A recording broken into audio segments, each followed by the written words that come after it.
You know that feeling when you're trying to do something good, like save the planet, and you accidentally scorch the entire thing into a smoldering wasteland? Yeah. The future can be absolutely terrifying.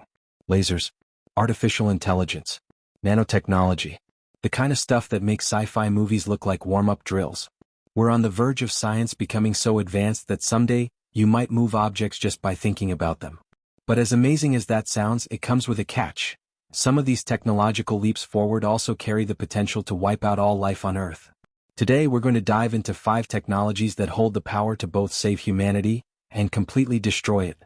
But before we talk about the future, let's take a step back. Way back.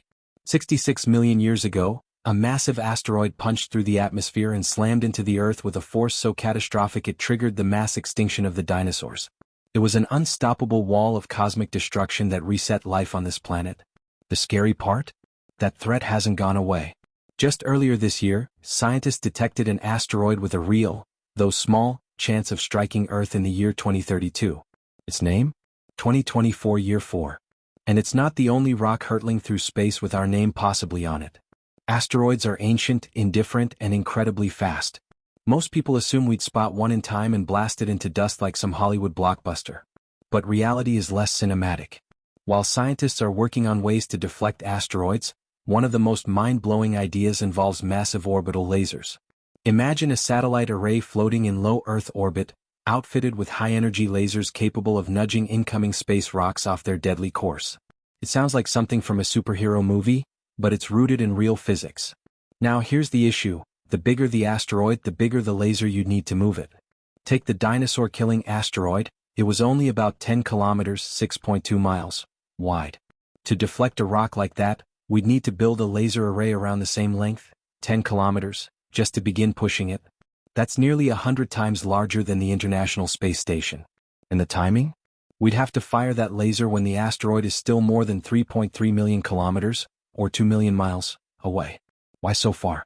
Because we're not actually trying to vaporize the asteroid. That would take an amount of energy 10 million times greater than the biggest nuclear explosion we've ever set off. Instead, the goal is to gently nudge it over time, just enough so it misses Earth completely. Even if we can't blast space rocks into stardust, lasers are still game-changing. Scientists are already exploring ultra-precise lasers that can manipulate weather patterns. Yes, weather control. Picture firing short, intense laser pulses into the sky, targeting humid air to trigger chemical reactions that generate water droplets.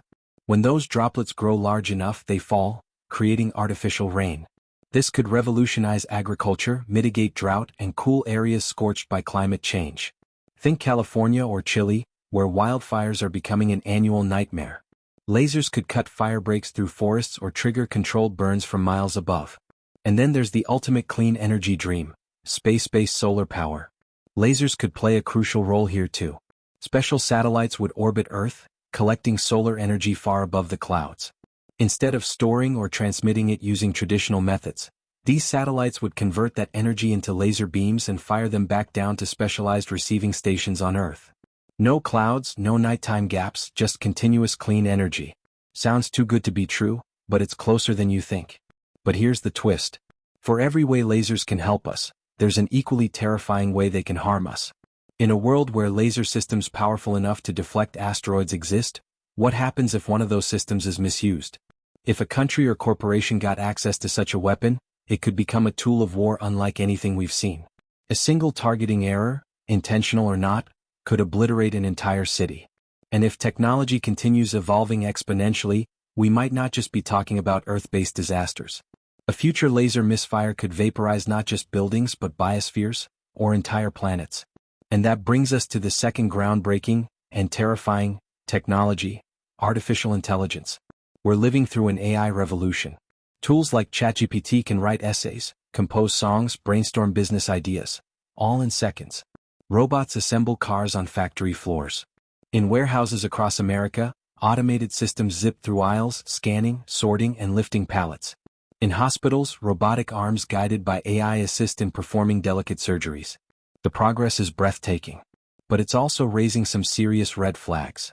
Will humans be able to compete in a world where AI handles everything from logistics to literature? What happens when AI becomes the best employee in the room, cheaper, faster, and never needing sleep? And it doesn't stop there. Deepfake technology is already blurring the line between reality and illusion. Entire video clips can be fabricated, putting words in the mouths of world leaders, fabricating news events, and rewriting history with terrifying realism. If fake realities become indistinguishable from the truth, how long before misinformation incites real-world chaos, or even war? Then there's the ultimate nightmare, autonomous AI. Machines capable of independent thought, decision-making, and perhaps even self-preservation. It's a chilling concept. Rogue algorithms. Uncontrollable robotic armies. The end of human dominance. But hold on, because there's another side to this coin. AI doesn't have to be our downfall. In fact, it could be our salvation. Take medicine, for example. Today, drug discovery is painfully slow, risky, and expensive.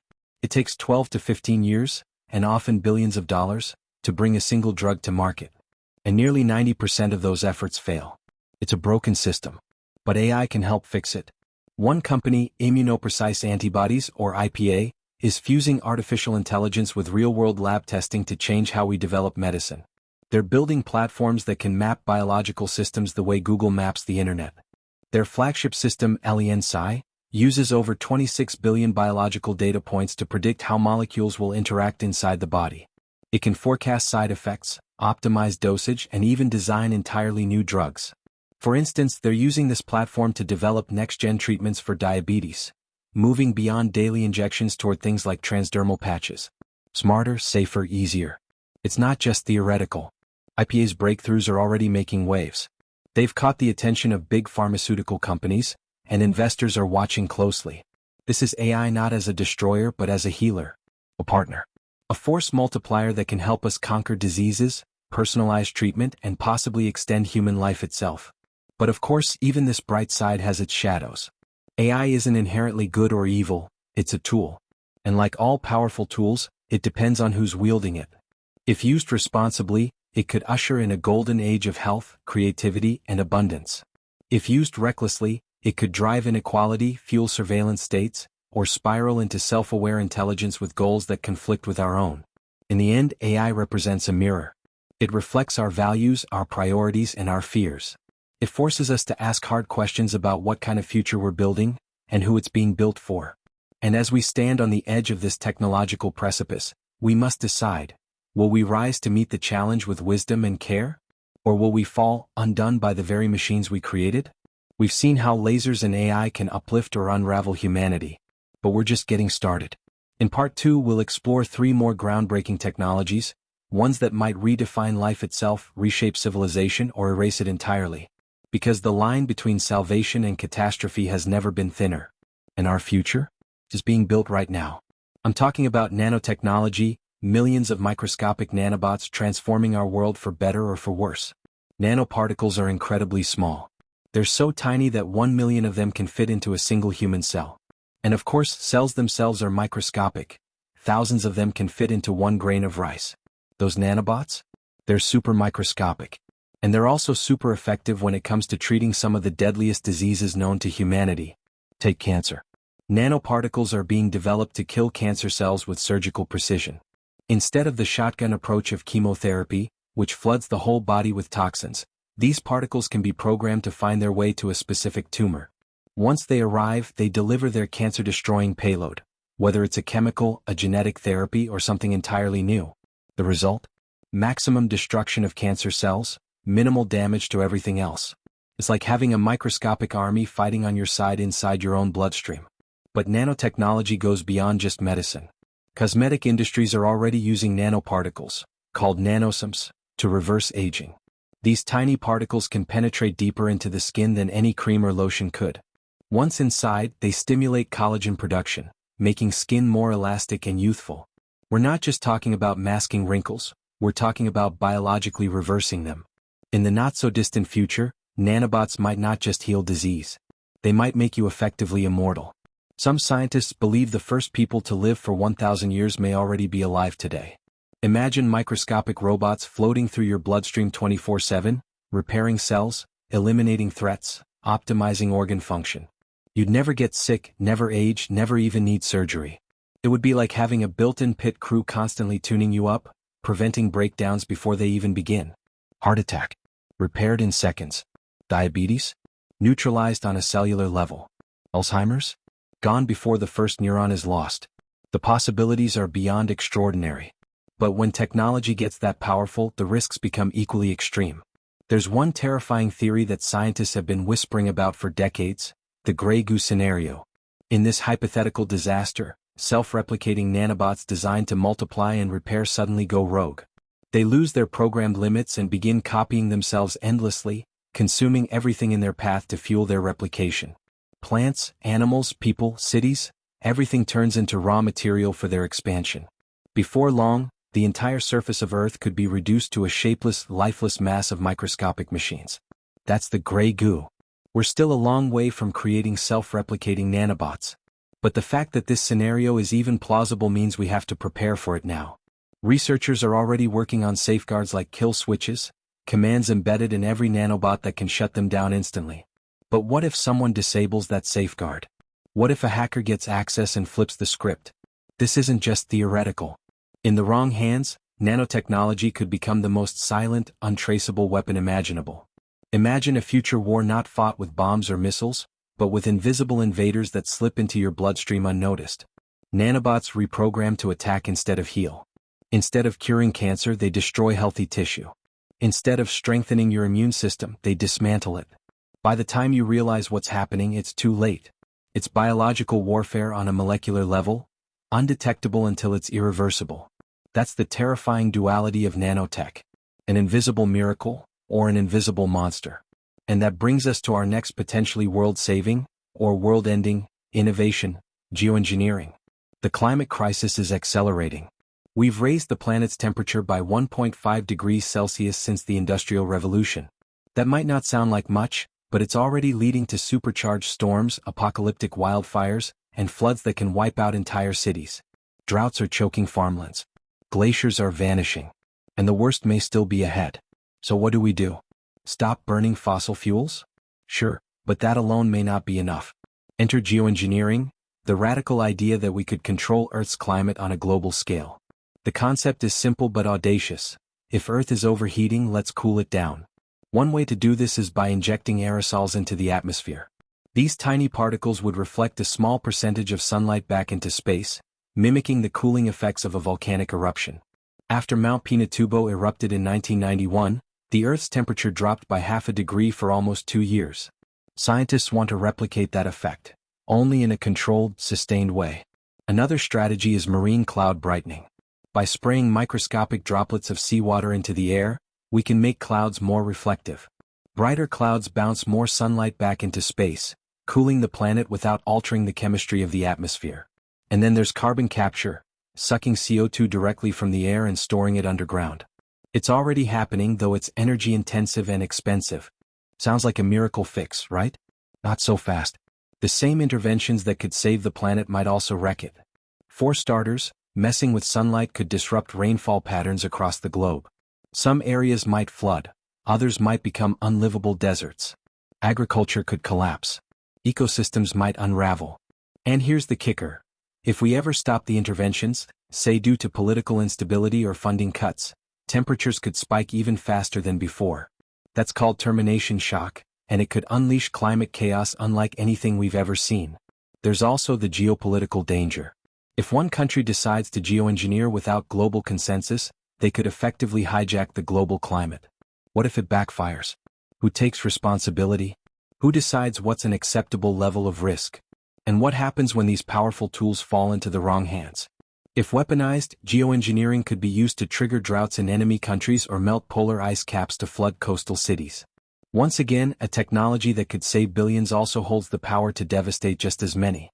The line between genius and madness has never been thinner. But perhaps the most intimate and unsettling technology of all is the one that merges directly with your mind: brain-computer interfaces. Imagine moving a cursor on a screen just by thinking, or composing a message without typing a single word. That's the promise of brain-computer interfaces, or BCIs. They read the electrical signals in your brain and translate them into digital commands. Right now, they're being used to help paralyzed patients control prosthetics, or allow people with ALS to communicate. But this is just the beginning. BCIs could eventually restore sight to the blind, not by fixing the eyes but by bypassing them entirely. Visual data could go straight from a camera into the brain's visual cortex, creating artificial sight. Think about that, a blind person seeing a sunset for the first time because a chip is decoding the world in real time and beaming it directly into their consciousness. Beyond restoring senses, BCIs could give you mental superpowers. Imagine remembering every single thing you've ever read, calculating complex equations instantly, learning new languages in minutes. You wouldn't just be smarter, you'd be superhuman. And if BCIs become widespread, we might even link minds together. Think shared thought networks, telepathic conversations, maybe even hive mind collaborations that make today's internet look like a telegraph line. It sounds like science fiction, but the groundwork is being laid right now. Elon Musk's company Neuralink is one of many racing to make brain-machine merging a reality. But here's the nightmare scenario. What if someone hacks your brain? Unlike your phone or laptop, your mind is your identity. If someone could access your thoughts, control your emotions, or even manipulate your decisions, what would it mean for free will? Brain hacks could become the most invasive form of surveillance ever invented. Governments might monitor your thoughts for dissent. Corporations could track your desires to manipulate your purchases. And if things go even darker, a criminal could hijack your motor functions, literally making you a puppet. It's not just a privacy issue. It's a question of control over the very essence of who you are. But it's not all dystopia. BCIs could also unlock compassion and understanding like never before. Imagine truly feeling what another person feels. Empathy on demand. Minds joining together not in competition but in collaboration. The potential for beauty is immense. The technologies of tomorrow are not inherently good or evil. They are amplifiers. Whatever we bring to them, our hopes or our fears, will be magnified. That's why our greatest task isn't just building these tools. It's learning how to wield them wisely.